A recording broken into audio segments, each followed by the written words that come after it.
Desa itu sering disebut desa penari. Koyoke iki bener desanya, Mas. Bagaimana rasanya? Manis, Mbah. Jenenge Badarawi, Mbak. Dek kene ayo ndung.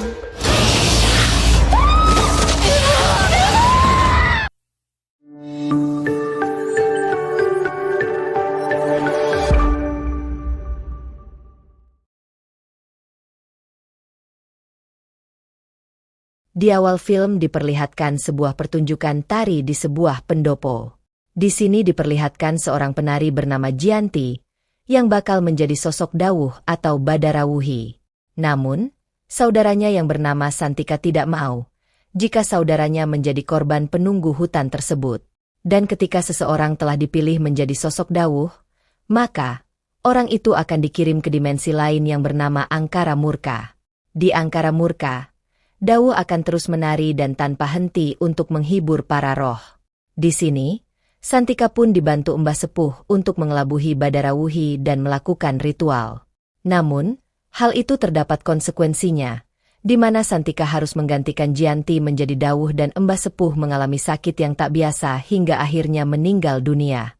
Karena ingin balas dendam, Santika kemudian mencuri gelang Badarawuhi dan memberikannya kepada temannya yang bernama Inggri. Karena Santika tidak bisa pergi dari desa itu. Di sini, Inggri pun berusaha pergi dari desa itu dengan seseorang yang bernama Mbah Buyut. Namun di tengah jalan, Mbah Buyut berhenti dan meminta Inggri untuk pergi sendiri.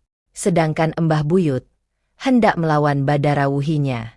Saat di tengah jalan, Inggri terjatuh sampai gelang itu ikutan jatuh. Di belakang Inggri terdapat Badarawuhi yang tengah mengikutinya. Badarawuhi meminta Inggri untuk tidak membawa gelang itu. Namun, Inggri tidak mempedulikan hal itu dan tetap pergi dari desa penari dengan membawa gelang tersebut. Sedangkan Badarawuhi tidak bisa mengejar Inggri karena ia tidak bisa keluar dari desa penari. Singkat cerita, 25 tahun kemudian, 3 orang mahasiswa yang bernama Mila, Yuda dan juga Arya. Mereka tengah ingin membantu ibunya Mila yang tengah sakit. Mereka mencari tahu sosok penari di desa penari. Awalnya, mereka tidak tahu di mana lokasi desa penari itu. Untungnya, ia bertemu dengan seorang pria bernama Jito yang mengetahui lokasi desa penari. Setelah mengetahuinya, mereka pun pergi ke desa itu. Sesampai di desa penari, mereka melihat jika desa itu masih sangat kental dengan adat istiadatnya. Jito kemudian menanyakan sepuh desa itu kepada salah satu gadis di tempat tersebut. Gadis itu mengatakan, jika sepuh telah meninggal lama. Namun, mereka bisa bertemu dengan Mbah Buyut sebagai sesepuh di desa ini.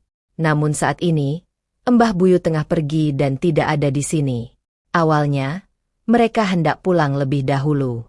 Namun menurut Jito, perjalanan yang telah mereka lalui sangat jauh. Dan lebih baik mereka menginap di sini.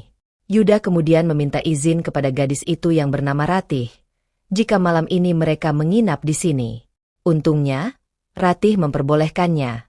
Ratih kemudian mengantar mereka ke sebuah rumah untuk ditinggali mereka. Sedangkan Mila akan menginap di rumah Ratih, karena sepertinya tak pantas jika seorang wanita menginap bersama laki-laki. Saat sampai di rumah Ratih, Mila diminta Ratih untuk tidak terlalu berisik. Dikarenakan ibunya Ratih yang bernama Gianti tengah sakit. Singkat cerita, Mila melihat Ratih yang tengah mengobati ibunya. Mila pun menyadari, jika penyakit ibunya Ratih sama persis dengan sakit yang diderita oleh ibunya Mila. Mila mengatakan, jika ibunya sakit karena berasal dari sebuah gelang yang ia bawa dari sebuah desa. Jadi bisa disimpulkan, jika ibunya Mila adalah Inggri yang membawa gelang Badarawuhi. Mila pun mengatakan alasannya pergi ke desa ini, dan memperlihatkan gelang yang hendak ia kembalikan. Setelah itu, Ratih mengajak Mila mandi ke sebuah sumur yang biasa mereka gunakan untuk mandi. Saat itu, Ratih tiba-tiba menyanyikan sebuah lagu Jawa yang membuat bulu kuduk merinding. Bahkan, Ratih pun berubah menjadi sosok Badarawuhi. Mila juga melihat, jika kolam itu dikelilingi banyak ular. Mila ketakutan dan menceritakan kejadian itu kepada teman-temannya. Saat teman-temannya dan juga Mbah Buyut hendak mengecek, Mereka terkejut karena melihat kolam itu sudah kering dan dipenuhi ular. Setelah kejadian itu, Mbah Buyut kemudian membuat kopi dan meminta para gadis di desa itu untuk minum kopi tersebut. Tak terkecuali Ratih, ia juga ikut mencicipinya. Saat Ratih dan para gadis meminum kopi itu, mereka semua merasa jika kopi tersebut sangat manis. Karena merasa penasaran, Mila pun ikut mencicipi kopi tersebut. Setelah mencicipi kopi itu, Mila juga mengatakan, jika kopi itu terasa manis. Yuda pun akhirnya penasaran dan ikut mencicipi kopi tersebut. Namun, saat Yuda meminum kopi itu, ia merasa, jika kopinya sangat pahit. Mbah Buyut kemudian mengatakan alasan mengapa Mila dan para gadis lain merasakan jika kopi itu terasa manis. Menurut Mbah Buyut, Mila dan para gadis lain telah dipilih untuk menjadi dawuh. Hal itu pun menjadikan mereka semua harus melakukan sebuah ritual. Malam harinya, Yuda sempat melarang Mila ikut melakukan ritual tersebut. Karena mereka semua tidak tahu apa resiko dari ritual yang akan mereka lakukan. Namun, Mila justru sangat ingin mengikuti ritual itu demi menyelamatkan ibunya. Singkat cerita, para calon dawuh kemudian dipakaikan penutup kepala untuk memulai ritual. Setelah itu, mereka harus mandi dengan kembang 7 rupa dan dibawa ke suatu aula. Saat di aula, mereka diberi sebuah selendang dan diminta untuk menghirupnya. Seketika juga, mereka seakan kesurupan dan berpindah ke dimensi angkara murka. Para calon dawuh pun terus menari untuk menghibur para roh di angkara murka. Hingga akhirnya, satu persatu dawuh berjatuhan karena mereka tertolak oleh Badara Wuhi. Di sini tinggal tersisa Mila dan Ratih yang akan dipilih menjadi dawuh. Tidak lama kemudian, datanglah Badara Wuhi ke angkara murka. Semua orang pun langsung bersimpuh kepada Badara Wuhi. Badara Wuhi kemudian mendekati Mila dan mengatakan, jika kedatangan Mila sangat disukai oleh para warga angkara murka. Oleh sebab itu, ia ingin Mila menetap di angkara murka. Namun, Mila menolak hal itu. Karena penolakan itu, menjadikan Mila terjatuh tak berdaya. Kini, tinggallah Ratih yang tengah menari di dimensi angkara murka. Namun tak lama setelah itu, Mila tiba-tiba terbangun karena kerasukan, dan langsung menari kembali. Para sepuh dan Mbah Buyut pun merasa heran dengan hal itu. Mbah Buyut kemudian menutup kepala Mila dan Ratih, sehingga membuat roh mereka menghilang dari angkara murka. Para roh pun mendesak Badara Wuhi untuk membawa Mila dan Ratih kembali ke angkara murka.